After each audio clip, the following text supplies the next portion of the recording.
So with that, now you started Gray Cat Enterprises, and really, I mean, it's like using all of these tidbits in everyday life, all the projects that you're doing, all the getting the team buy-in, everything that you're doing is also stemming from, well, just your past experience. You're able to leverage, able to scale.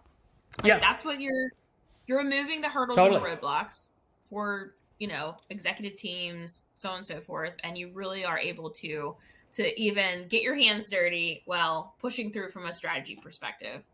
Very respectable.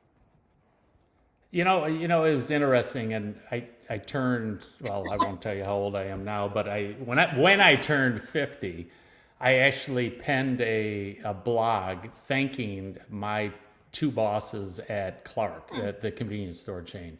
I reported directly to the COO and the CEO because I had five different divisions, and so a couple of the divisions reported to the CEO, and a couple of divisions reported to the Uh-huh. COO.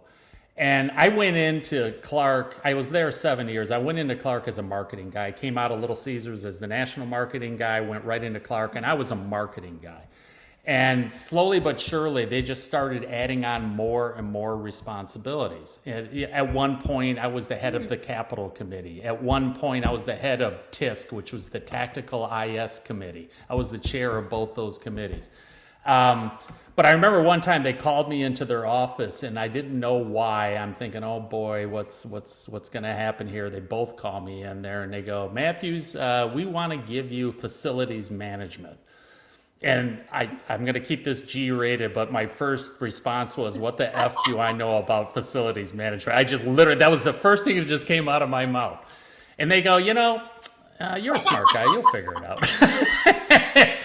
I go, okay, so what is it? And then they explain, well, it's environmental, it's purchasing, it's construction, it's, repair and maintenance, it's the capital committee, it's this, that, and the other thing.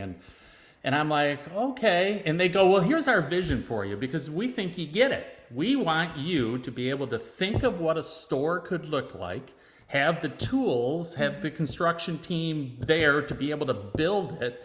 You've already got all the category guys and you got all the marketing guys, so you can put all the products in the store because you control that division. You can put the advertising plan together, the promotions, and you can kind of go A to Z and then hand the keys over to operations and let them run it. And that's our vision for you. And I go, It makes sense. that makes sense.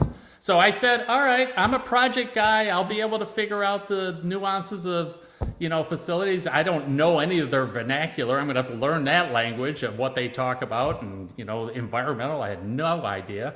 So I surrounded myself with some really smart technical people. I had a great environmental manager, a great facilities director.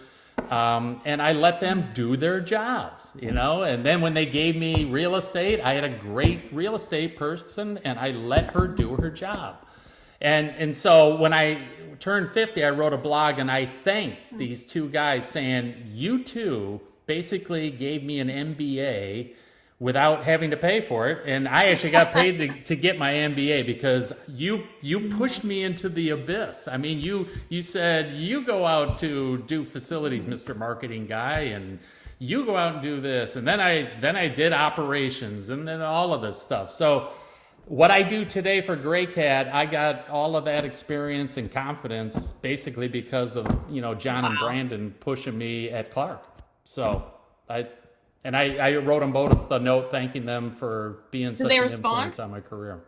So, oh yeah, I stay in touch with John and Brandon, probably every quarter. So Fantastic. we touch Oh, base. and, So and some of the things I love yeah, that we gotta thank and look back, but it's really like also that's what you're doing is helping the next person in line. Back to even your whole theory here, but yeah, that's the thing. A lot of leaders get hung up and they stop and they're like, "What? I got to take on more responsibility."